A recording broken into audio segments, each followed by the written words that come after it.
behind every flip is a business strategy on managing chaos, money, and just a whole structure plan. And today we have somebody who is great to talk about this with. It's what they dedicate themselves to. So I'm gonna go ahead and let you introduce yourself, let them know what you do and where they can find you. Okay. And we'll start off with the conversation. Hi, my name is Christina. I'm from Houston, Texas. And I think most people know me by my Instagram profile, CT Flips Houses.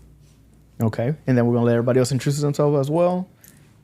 My name is Nate Balderas. I'm the master broker for Lionsgate Realty. You can find me at Better Call Nate. I am Victorino Cortez. I'm the president here of Lionsgate Realty. We are hiring. We are growing. Look forward to hearing from you guys soon. All right. And I am Giovanni. I'm a manager here at Lionsgate Realty and your gracious host of the HBR podcast. Let's get right into the conversation. We were having a really good conversation before the cameras turned on. So do you guys want to continue that flow? Kind of like tell us about how you got into this business in general, which I thought was a great story. Okay, everybody likes to hear that story. So I accidentally got into real estate.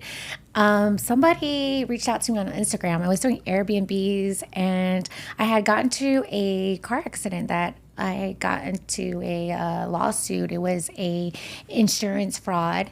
And when I posted about my story, somebody in the Houston area that has been in the game for a long time reached out to me, was like, hey, I am looking for a capital partner to join my team, $50,000 to play, right? So I was already in my MBA. I have an MBA, of course, I'm a graduate. And I was like, I don't want to get into real estate. It's such a manly thing to do. I don't think any girl was like, I want to flip houses one day, right? I mean, now that they see more of my Instagram, I feel like more females want to get into it. But prior to that, 3 years ago, I never woke up was like, I want to sell houses, be a realtor, or get into flipping. But that's how I got into my journey. And as I always tell people, I accidentally got into real estate. So I'm 3 years in the game, I've done close to 30 flips. Oh, wow. Within 3 years. That's awesome. Okay. So because I was able to partner up with somebody, that helped me a lot because I am take on his knowledge, his losses, all his experience, and he held my hand the whole way. So that's what I tell people. If you want to get in the door, partner up with somebody. I also have experience with a GC. So I worked for somebody too. Those mentorships help, courses, books. So I did all of that. So you just got, well, I don't know if you just got, my timelines are kind of off. When did you start getting popular on social media? So my Instagram has been created about a year and a half, not even 2 years yet. But you've been doing flips for 3 years. 3. Okay, so 3 years. And then do you feel like your business blew up after your social media profile? So, my first year, I think my problem was capital, right? You want to scale, you need capital. And I was doing just 1 or 2 deals at a time. My partner that I was with, okay, he was coaching me. Okay, I need more capital. I need to do more deals. I see the money is worth it, okay? There's money to be made in this flip thing. He was like, you need to start talking about what you're doing. And I was hesitant about that. I'm like, I don't want people in my business. And now my life is public, which is great because I get a lot of transactions through so much social media, but I don't have privacy, right? So you're exchanging your private life for money at this point, right? But he was like, post everything you're doing. Talk about the deal, how you got the deal, talk about the rehab, talk about how much money you make. So I had to literally post everything. And that's what drives the media. People want to see it, right? Because everybody can get a camera and say, hey, I can show you how to make $100,000. You never see the house, you never see anything. And I think that's what builds trust for me, right? And as soon as I started posting, everything that I was doing, right, my day-to-day at the rehab, just buying materials and things like that, conversations that I was having with people were reaching out to me. Hey, I saw you do this. What would it take to partner up with you? Or, hey, I have 50,000. I want to buy a flip with you. And that's how I was able to scale the way I'm scaling because I don't have rich parents or I don't have a rich boyfriend. And I definitely didn't have the capital resources at that time. And I was just buying 1 or 2 flips my first year. I think I did 3. My second year, last year, I did 9. This year, I'm right at 8 flips. So you're saying social media did boost your business? Yeah. That's wherever you got to the next level. For sure. Social media. Because I think right now what we're talking about, right, and I'm actually battling it, right? I'm thinking, can I succeed in this business without media, without, doing, content. And now it's kind of aggravating me. Like if I can't, then, I'm like, man, that sucks if I can't continue this business without content, because I don't think I want to do this forever. But it's like, what value are you posting, right? So if you're a realtor, you're posting, oh, I helped this client close in a week. Oh, I got this client $40,000 below. That's where you're going to provide value for your audience, right? So mine was like, my main goal was because I wanted more deals. It wasn't trying to get private money. And coincidentally, all of that happened for me, and I get direct seller leads all the time and referrals. So that all of those avenues benefited for me. But originally I was posting because I wanted more deals. And I was like, the hardest part was finding the good deals, right? But yeah, a lot of all my transactions come from social media, believe it or not. Like, I get vendors that reach out to me, and contractors, they'll give me the best prices. And sometimes I'll even get free because now they're using my marketing. Hey, I'll do this for you for free. You've got 500,000 views last month. You're going to post my phone number. Boom, their phone blows up. Like, I had my contractor, he was working at 9 to 5 and he was doing my flips on the weekends. He doesn't even work a job anymore. He runs his own business because now he's built his clientele through my following. And I get a lot of people all the time reach out to me. Yeah. And people are like, oh, it's because you're a girl or whatever. No, there's some realtors out there, dudes I see doing good on social media. I think some of these top guys, like I see Ram, Elio, Nori's got a big following. And I know a lot of people, realtors, they've told me, guys and girls, I get a lot of clients, buyers, and sellers through social media. Social media is so powerful, and I think most people either are too scared to use it or not aware of the capabilities. I think a lot of people are jaded on social media, especially like right now at this moment, simply because what was working at the beginning when everybody first figured out about showcasing houses on Instagram is no longer working now. And what Christina said is very true. What value are you providing? If everybody can showcase a house now with a phone gimbal and just walk through it, well, it's no longer valuable because everybody can do it. So now in your content, the important part is what value are you doing? It's not even about doing 5 posts a week or 7 posts a week, because you can have 1 post a week that does great because of the value that's being pushed out there, and that's how you build your audience. And I think that's a differentiating factor in social media right now, is what value you're providing, not how much content or what you're shooting. I think Nate and I we talk about that. And to answer Nate's question, we're having conversations here on can we grow without media and things like that. And I think it really just comes down to marketing in general. Everything has to provide value. If you have valuable piece of information, you can connect with the clients on that value, then you're going to be successful. I don't think it matters if it's social media, print media, or anything. It's just it was low hanging fruit, being able to go take the videos. And we say that, but we had been shooting videos since 2014, 2016 here, and it was extremely difficult before the boom and really technology, right? Like the advancements in photography in the last couple of years, it's insane. Mics are more accessible, camera, equipment's more accessible, all the value that the photographers are putting online. So it's easier for people to kind of pick up a camera and shoot. So that was extremely valuable 10, 12 years ago, just being able to shoot it. Right, as you're mentioning. Now you go back to the nuts and bolts of things. Where are you picking up value on the things that you're saying? How are you connecting with clients? How are you getting your message out? It's really important. So you said something interesting off camera. You said, what do you do now? You just do podcasts, or you do you produce? So question, whenever you see my videos pop up on Instagram, what do you think I do, or what value do you think I'm providing, or am I providing value? You could be candid. I mean, you could be open here. Like, you can say whatever you want to say. Oh, I didn't know you were in the real estate industry. What did you think I was? Because I don't read people's profile.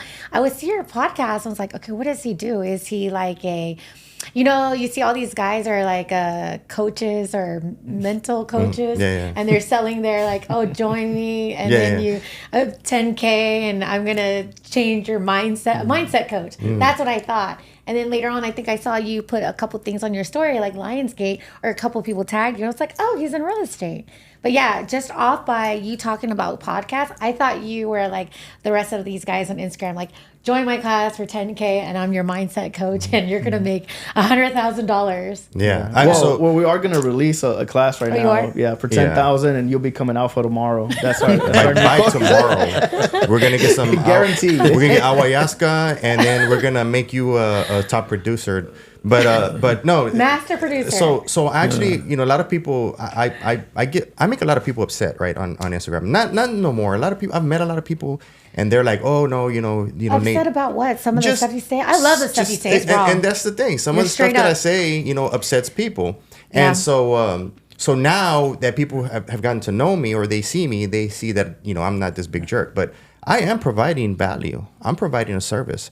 And the value that I'm doing is I'm making sure that people that don't got it just leave this business because you know that this is what happens. You know, that guy that sold you you know your $50,000 masterclass that got you into this, right?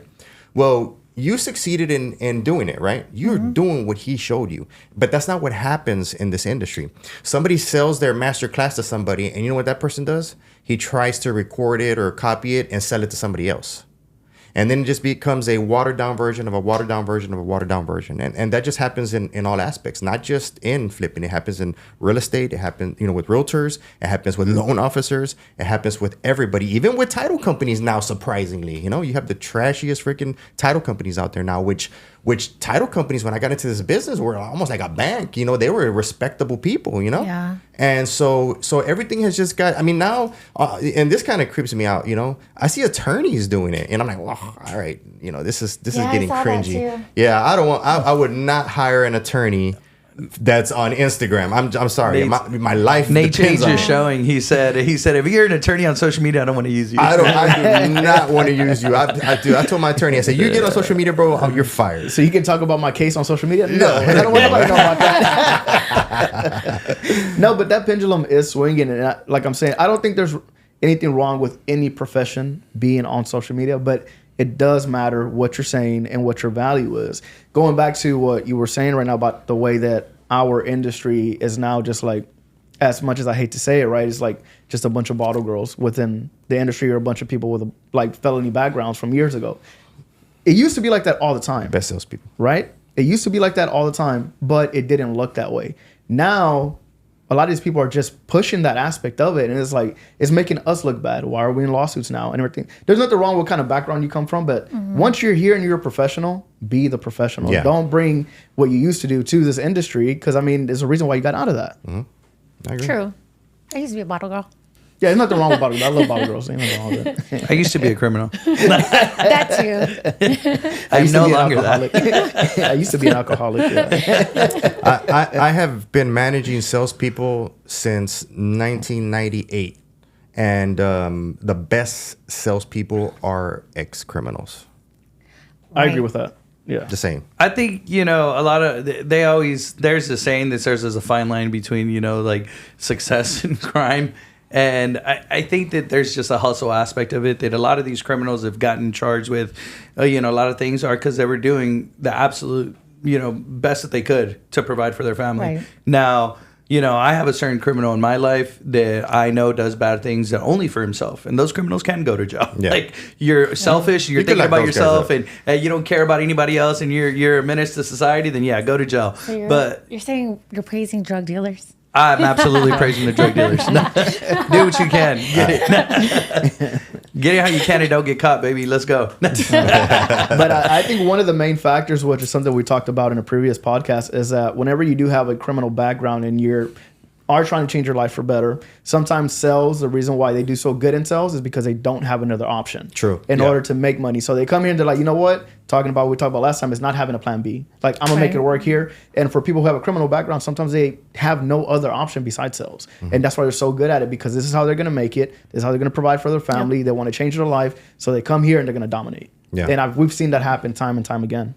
Because they don't have a plan B. Also, yeah, back to that plan B. You know, you get your freedom taken away. You get told what to do. You get disrespected, and you get all that done to you for free. and then bad food, right? So you're out here getting disrespected, getting told what to do, what time to wake up, how to clean, how to do everything, right? And you're not getting paid for this, right? I don't think any job in the world would be worse than that. So it's like you're just thankful to have a job, and then you're providing, you're making money, and then you start to see the light at the end of the tunnel, and you start to build on those things, right? And then everything becomes an opportunity. Every day you're thankful for, and you just keep working, right? So I think that mentality helps a lot. Yeah, and nothing could be harder than being in there and coming over here and just getting rejected on the phone. I don't think that's as hard as being over there.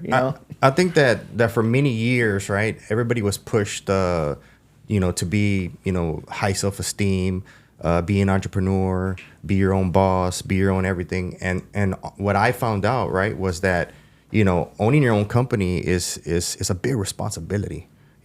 Running a company is a big responsibility, and not everybody can do it. Just because you're talented at sales, just because you're talented at whatever it is that you do, it doesn't mean you should just start your own company. I mean, it's tough to run a company, and everybody's running a company now. And the thing is, like Vic was saying earlier, it's so easy to get access to great, designers, great freaking photographers, great everything. You can get everything. Everything is at your hand. You could get it from internet, Amazon, And so I've seen people who can make their company look like a professional company that almost rivals, any of these corporate companies, right?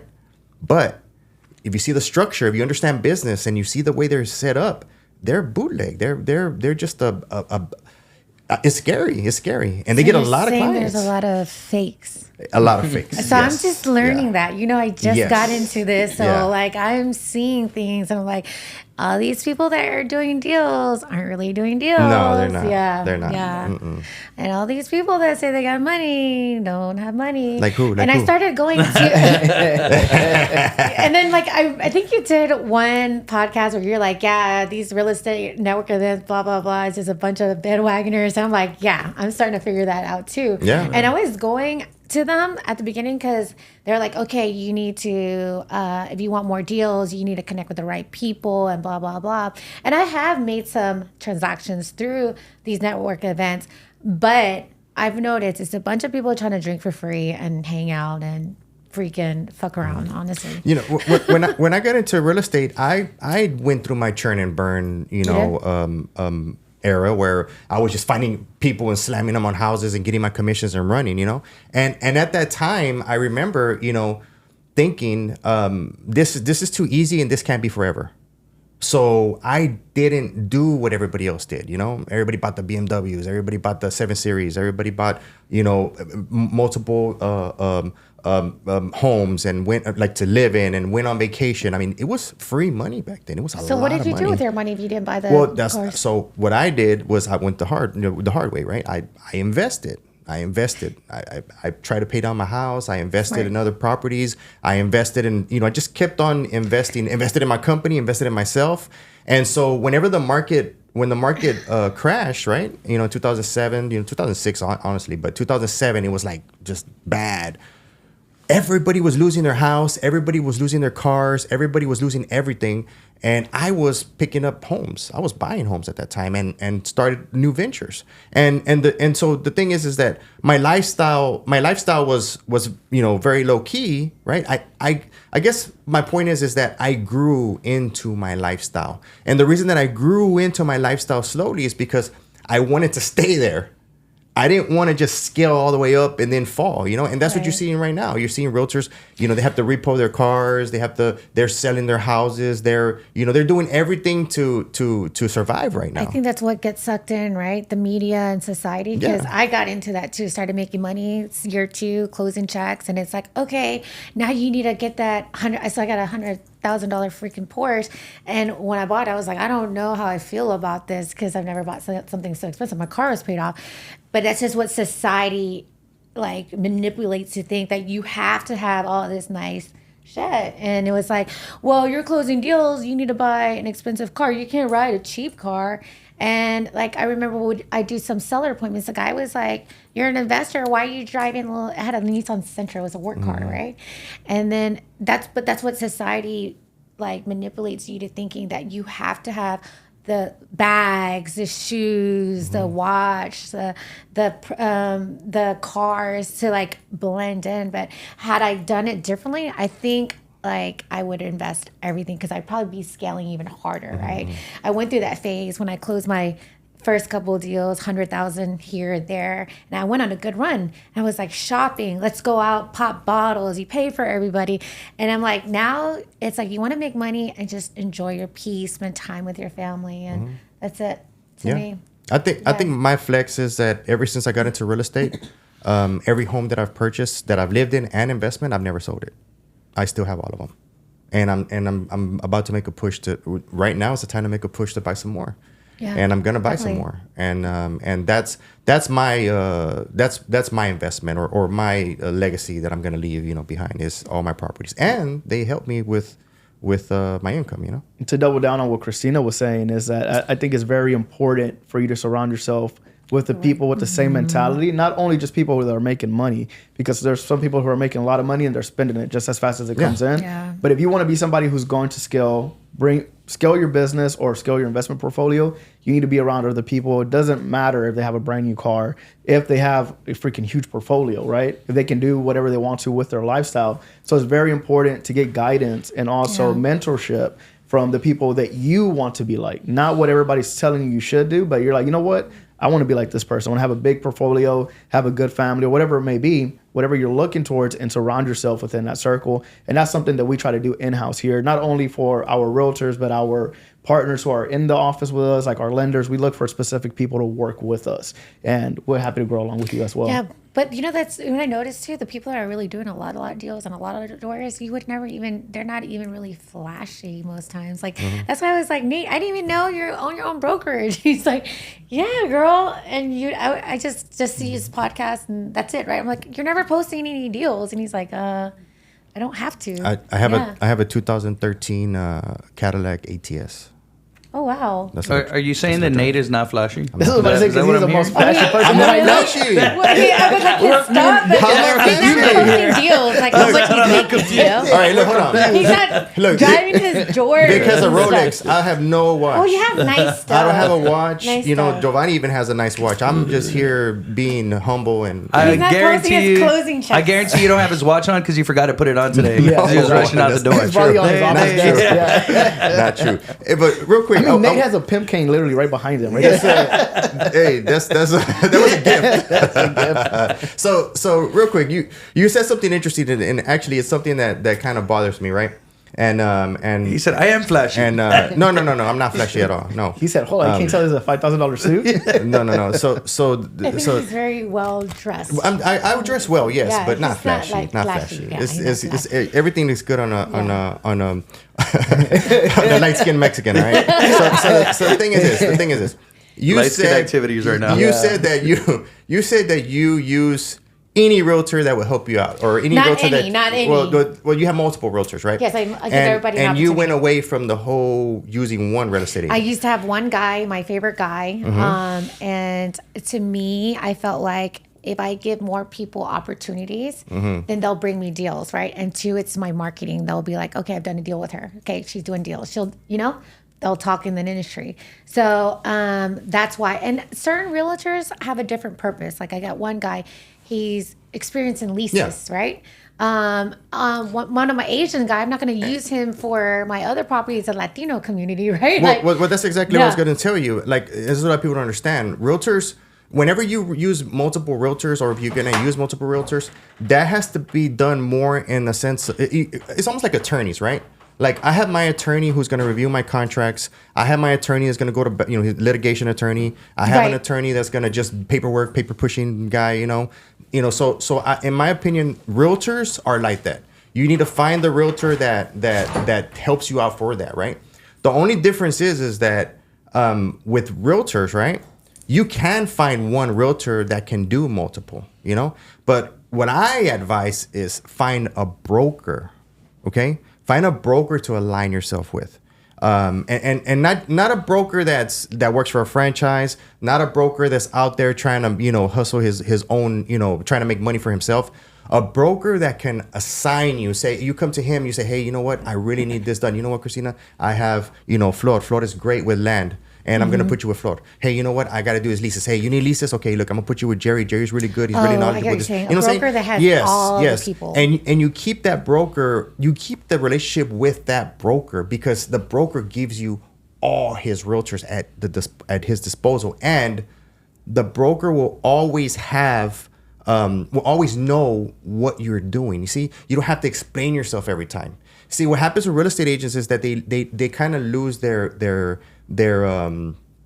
steam, right? Especially if you're running them around and then you use another realtor and then whatever. So that's why it's better for you to deal with the broker and let that broker tell you, hey, you know what? I got this one, I got this one, I got this one, and he knows exactly what you want, and you don't ever have to keep explaining yourself. You know, you're just talking to that one person. Because multiple realtors, they're all, you know, there's more than one way to skin a cat. That's how they say. They're gonna, you know, you keep going to different realtors, and then especially if you go to a realtor you like, and he's your friend or whatever, and then you know you date him or whatever. You know how that goes. No, it turns into bad situations. Yeah. But I definitely don't know. can't date. I don't know if they found good You had things about something? No. One thing that I was gonna say about the going through a broker, especially for somebody in your position, is that for me, the most important thing is the standards that the realtor has. And so if there are different brokerages, every brokerage has their own standards. And if you're going through one that you like to work with, well, then all those realtors within that brokerage fall under that standard. So you know what to expect every single time. It might be a different, you know, for land or for leases or for regular real estate, but you'll know that the standard is there. And if they're not doing it, you know who you can talk to correct that. How long you been in the game? 8 years. Yeah. This is the start of my youth. Oh, okay. Yes. I can't tell. You didn't provide enough value. Yeah. Not for you, bro. Who was here setting up the whole screen yesterday? Pull up the contract so Christina can sign. Yeah, right. So y'all, what are y'all thinking about 2025 right now? Is it slowing down? Is compared to last year or any?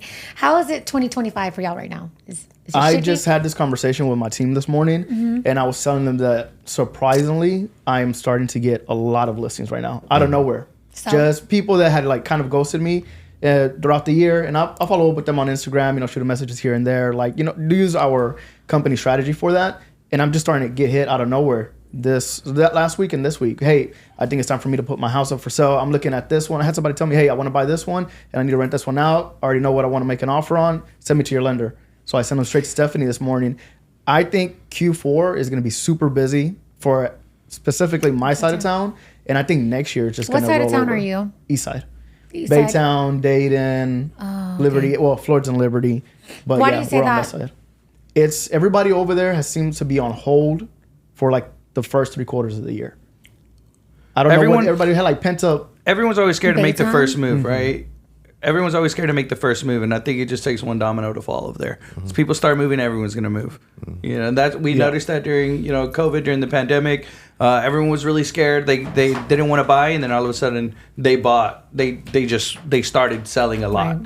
Right. And I think the same thing's going to happen. I now. call it an emotional market. My area is very emotional. One person says no, everybody shuts down. But if one person in the family buys, everybody in the family wants to buy. So Why do you say Baytown? I'm curious because I'm so used to buying in the Houston and surrounding areas. I'm from over there, born and raised on that side of town. So it's a good market. I was thinking about it. We'll talk about that off camera because I do have like a Okay. little honeypot that we'll talk about over there. So, yeah. so Giovanni's way more influential in that area than what he thinks he is. And at the beginning of the year, Giovanni told everybody not to sell, that it was a bad market, and nobody sold.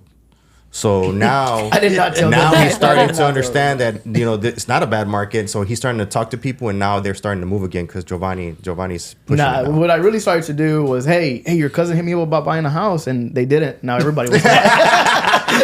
and now everybody a good says one. I'm gonna buy before my cousin. Yeah, Right? So you gonna let him beat you, bro? You gonna beat you by a house, man? You know, he lied to you. He said he wasn't gonna buy, but he just hit me up with my lender. Yeah.